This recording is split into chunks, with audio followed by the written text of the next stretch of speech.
Now we are discussing the second topic, transmission lines. From this we are expecting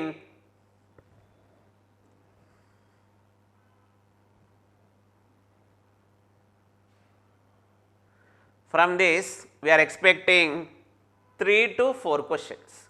So students చాలా జాగ్రత్తగా వినండి. 3 to 4 questions ఎలాంటివి అడుగుతాడు, ఎలా గుర్తుంచుకోవాలి కూడా మనం ఇక్కడ డిస్కస్ చేస్తున్నాం. జస్ట్ ఒక 15 to 20 minutes చాలా జాగ్రత్తగా వింటే వీటిని నెంబర్ ఆఫ్ టైమ్స్ రివైజ్ చేస్తే 3 marks, minimum 3 marks we can expect. So I am starting from first page.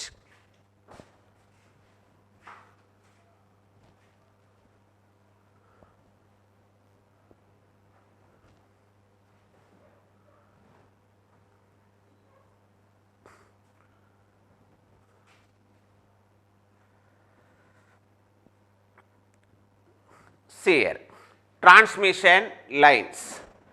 Transmission lines consist two parallel conductors. Transmission line consists two parallel conductors which are used to carry electrical signals or electromagnetic signals. Transmission lines are used to carry electrical signals or electromagnetic signals. The best examples of transmission line మనం ఇక్కడ ఏమంటాం, parallel wire line or coaxial cable. The best examples of transmission line ఏం చెప్పుకుంటున్నాం, parallel wire conductor or coaxial cable. ఇక్కడ మనకు diploma లెవెల్లో we are considering parallel wire conductor. So before starting this transmission line we must know the equivalent circuit of transmission line. Here see, this is a transmission line. Just now I told transmission line consists of parallel conductors. From this the equivalent circuit of transmission line consists 4 parameters. 4 parameters. What are the 4 parameters? R, L, G, C. These are 4 parameters. R, L, G, C. ఇక్కడ మనల్ని ఈ సెట్లో అడిగిన question, the equivalent circuit of transmission line consist 4 parameters అన్నాను. R, L, G, C. R series resistance, units ohms per metre are sometimes ohms per kilometre కూడా ఇస్తాడు, but per metre గుర్తుంచుకోండి. L series inductance henry per metre. G shunt conductance mho per meter. C shunt capacitance farads per meter. So ikkada equivalent circuit lo resistor and inductor are in series, therefore series impedance mananni set adina question, series impedance resistor inductor series lo kabatti nenu em rastunnanu Z series impedance that equals to R plus j omega L. Remember, what is series impedance here? R plus j omega L. And what is shunt admittance? Admittance is represented by Y, that is equals to G plus j omega C. Students, the equivalent circuit of transmission line consists of 4 parameters R, L, G, C. R, L, G, C are known as primary constants of transmission line. Here in equivalent circuit, resistor, inductor are in series, hence the series impedance is Z equals to R plus j omega L, and G and C are in parallel, and the shunt admittance Y equal to G plus j omega C. Basic questions అడిగాడు. అలాగే ఇంకొంచెం theoretical question అడిగాడు. ఇక్కడ ఏమడిగాడంటే resistance is due to, capacitance is due to, inductance is due to అని అడుగుతాడు. So resistance is due to non ideality of this conductor, non ideality of this conductor. Similarly conductance is due to non ideality of dielectric medium between the 2 conductors. ఇదే మనం ఈ సెట్లో అడిగిన question. In transmission line shunt conductance is due to అంటే ఏం చెప్పాలి, non ideality of dielectric medium between the 2 conductors. R series resistance is due to non-ideality of conductor. Conductance, shunt conductance is due to non-ideality of dielectric medium between the two conductors. Inductance is due to when current is flowing through line, magnetic field will be existing around the conductor. So, inductance is due to magnetic field when current is flowing through transmission line, and C is shunt capacitance due to electric field when we applied a voltage to the transmission line. ఇలాంటి questions కూడా థియరిటికల్గా అడుగుతాడు. Resistance is due to, inductance is due to, conductance is due to and capacitance is due to. So equivalent సర్క్యూట్లోకి వెళ్ళి అడిగిన questions previous 3 questions. The equivalent circuit consists RLGC. RLGC are known as primary constants with units, series impedance R plus j omega L, shunt admittance Y equal to G plus j omega C, and the primary constants due to. Next question ఏం అడిగాడంటే secondary constants. Secondary constants మరి వాటి మనం ఎందుకు secondary constants అన్నామంటే these constants are derived from primary constants. So ఇక్కడ మరి secondary constants ఏంటంటే one is characteristic impedance and second one is propagation constant. ఇవి కూడా మనని ఈ సెట్ ఎంట్రన్స్ ఎగ్జామ్లో నెంబర్ ఆఫ్ టైమ్స్ అడిగాడు. నాట్ ఓన్లీ ఈ సెట్, చాలా ఎంట్రన్స్ ఎగ్జామ్స్లో up to GATE level basic question transmission లైన్లో ఏదైనా ఉంది అంటే ఇదే క్వశ్చన్ అడుగుతాడు. Characteristic impedance and propagation constant. What is characteristic impedance అంటే Z0 is equals to √Z/Y అన్నాను. ఇక్కడ ZY both are capital letters. What is Z? Series impedance. What is Y?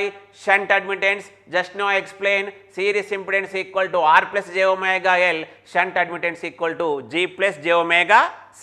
Therefore, the characteristic impedance of a transmission.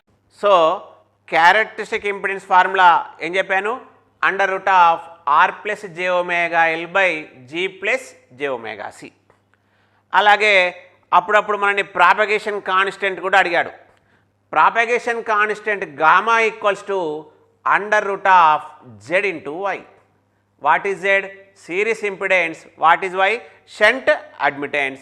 Then propagation constant formula √R plus j omega L into G plus j omega C.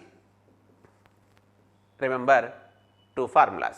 Secondary constants of transmission line. First one is characteristic impedance, second one is propagation constant. So ఇక్కడ మనని basic level అడిగిన questions ఇవి రెండు. Same thing ఇక్కడ కూడా మనము just no explain properties of electromagnetic వేవ్స్లో ఏం చెప్పాను? By using phase constant we can determine wavelength as well as phase velocity. Now I will explain transmission line characteristics. So ఇక్కడ నుంచి మనం ఒక క్వశ్చన్ ఎక్స్పెక్ట్ చేయొచ్చు.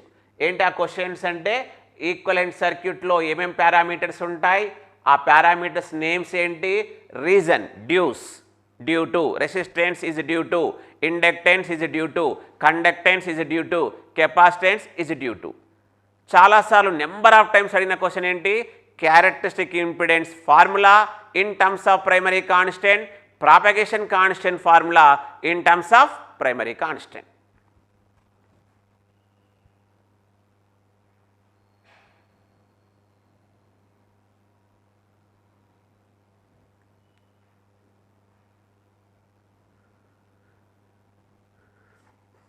నౌ సియర్ ఈ మధ్య రివర్స్లో అడుగుతున్నాడు క్వశ్చన్.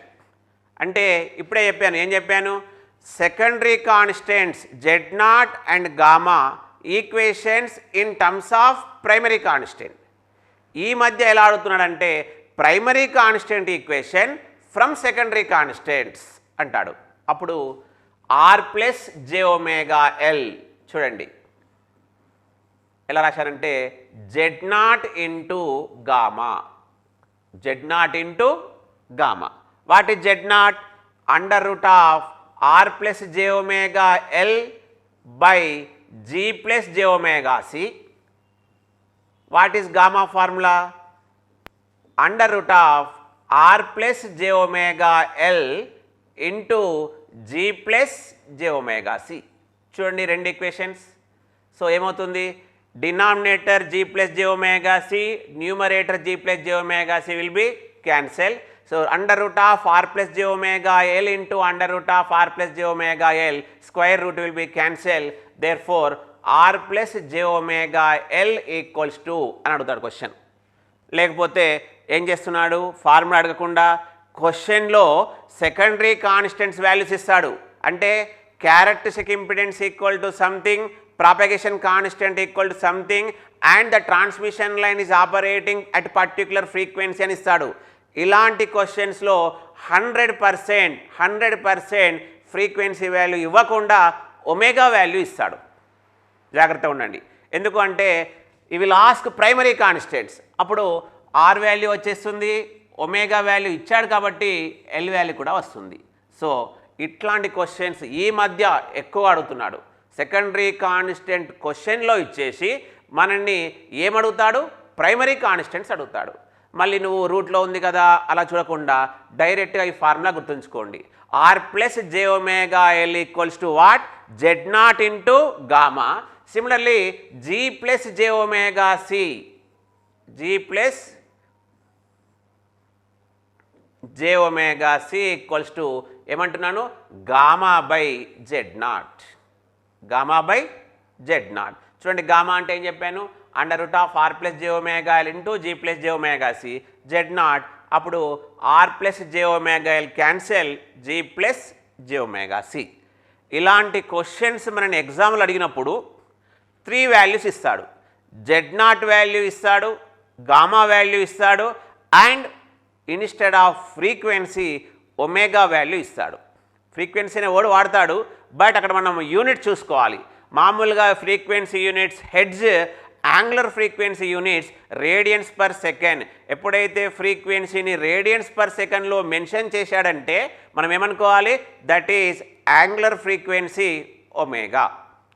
చూడండి ఇక్కడ ఇలాంటి క్వశ్చన్ని ట్విస్ట్ చేస్తాడు. సో స్టూడెంట్స్ మనకు ఈక్వలెంట్ సర్క్యూట్ అయిపోయింది, ప్రైమరీ కాన్స్టెంట్స్ అయిపోయింది, సెకండరీ కాన్స్టెంట్ అయిపోయింది. దీని తర్వాత ఇక్కడ వరకు 1 క్వశ్చన్ గుర్తుపెట్టుకోండి.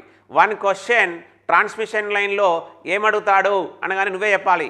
ఈక్వలెంట్ సర్క్యూట్ నుంచి అయినా రావచ్చు, ప్రైమరీ కాన్స్టెంట్స్ నుంచి అయినా రావచ్చు, సెకండరీ కాన్స్టెంట్స్ నుంచి అయినా రావచ్చు. 1 question completed 100%.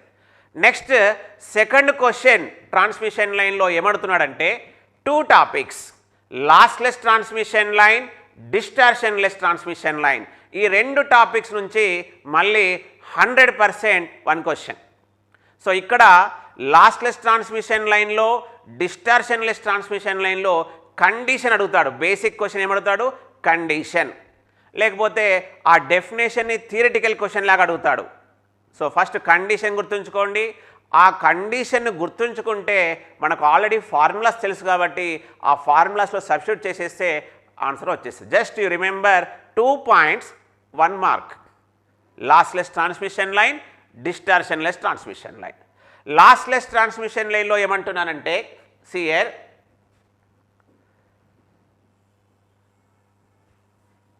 a transmission line is said to be lossless when the conductor of the transmission line is good conductor and the dielectric medium between the 2 conductors is perfect dielectric. గుర్తుంచుకోండి కండిషన్లో theoretical question అడుగుతాడు. లేకపోతే which is the following statement is right అంటాడు, లేకపోతే which is the following statement is wrong అంటాడు. ఆ sentence మాత్రం కరెక్ట్గా గుర్తుంచుకోండి. ఏమన్నాను, a transmission line is said to be lossless if the conductor of the transmission line is a good conductor and dielectric medium between the 2 conductors is perfect dielectric. So good conductor అన్నాను కాబట్టి R value becomes 0. Good dielectric అన్నాను కాబట్టి G value 0. So ఎక్కువ అడిగిన question condition in lossless transmission line అంటాడు. Answer ఏంటి, R equal to 0 and G equal to 0. ఇక్కడే తొందరపడద్దు. Option 1 R equal to 0 అని ఇస్తాడు, ఆప్షన్ 2 G ఈక్వల్ టు 0 అని ఇస్తాడు, option C either R equal to 0 or G equal to 0 అంటాడు, option Dలో R equal to 0 and G equal to 0 అంటాడు. So అందుకే కొన్ని క్వశ్చన్స్ ఎలా ఉంటాయంటే 4 ఆప్షన్లు కరెక్ట్గా చూడండి. ఇక్కడ R equal to 0 and G equal to 0, then the transmission line is lossless. So ఇక్కడ డెఫినేషన్ కండిషన్ తర్వాత అడిగే క్వశ్చన్ ఫార్ములాస్ లేకపోతే ఆ formulas based numericals simple formula తెలిస్తే వాల్యూస్ ఇచ్చేస్తాడు. So Z0 equal to √L/C, ఎందుకు R value 0, G value 0, gamma equals to j⍵√LC. ఇక్కడ question మళ్ళీ సెపరేట్గా అడుగుతాడు. ఇన్ ఏ ట్రాన్స్మిషన్ లైన్, మన ఈ సెట్ అడిగిన question, in a transmission line propagation constant gamma equals to answer alpha plus J beta, అంటే ఏంటి complex number. But in lossless transmission line what about real part 0, only propagation constant is an imaginary. So Z0 equal to √L/C ohms, gamma equals to j⍵√LC per meter. Remember, so gamma equal to alpha plus J beta, alpha equal to 0 and beta equals to what omega into √LC. This is alpha value, beta value in lossless. Now by using beta we can determine wavelength and velocity of propagation or phase velocity. ఇక్కడ కూడా చాలా questions మిమ్మల్ని numerical ఫార్ములాతో పాటు conversion లాగా కూడా అడుగుతున్నాడు. అంటే ఎలా, VP ఈక్వల్ టు చూడండి omega by beta, definition what is beta value, omega into √LC, omega by omega into √LC. So what is phase velocity formula here 1/√LC. అయితే ఎగ్జామ్లో ఏం చేస్తున్నాడంటే ఈ క్వశ్చన్ అడగకుండా what is phase velocity formula in terms of characteristic impedance అంటాడు. What is phase velocity formula in terms of characteristic impedance అంటాడు. So ఇక్కడ Z0 equal to ఏం చెప్పాను √L/C. సో ఇక్కడ ఏముంది √L/C ఉంది. So I'm writing 1/√LC into ఏం రాస్తున్నాను, మనకి రూట్ డివైడెడ్లో రావాలి కాబట్టి √Cతో మల్టిప్లై చేశాను, √Cతో డివైడ్ చేశాను. Then this equation I'm writing 1/√L/C into √C into √C C. What is √L/C? That is Z0 into C. ఇది మనల్ని ఈ సెట్లో అడిగిన క్వశ్చన్. నాట్ ఓన్లీ ఈ సెట్, అదర్ కాంపిటేటివ్ ఎగ్జామ్స్లో కూడా ఇలాంటి క్వశ్చన్స్ అడుగుతున్నాడు. అంటే ఎగ్జామ్లో ఏం చేస్తాడు, మనము VP ఈక్వల్ టు 1/√LC గుర్తుంచుకుంటే సరిపోదు, ఈ టోటల్గా 6 ఫార్ములాస్ గుర్తుండాలి. ఈ 6 ఫార్ములాస్ గుర్తుండాలంటే బేసిక్ ఫార్ములాస్ గుర్తుండాలి, బేసిక్ ఫార్ములాతో పాటు కండిషన్ గుర్తుండాలి. అంటే ఇలాంటి క్వశ్చన్స్ అడిగితే ఇండైరెక్ట్గా నిన్ను 12 ఫార్ములాస్ అడిగినట్టు. So phase velocity formula over. Last wavelength lambda equal to ఏమొచ్చేసింది VP/F. This is lossless transmission line. So ఇక్కడ మీరు గుర్తుపెట్టుకోవాల్సింది definition, condition, formulas. So formulas గుర్తుంటే ఫార్ములాస్ బేస్ చేసుకొని numericals questions. Now will discuss the second characteristics, that is distortionless transmission line.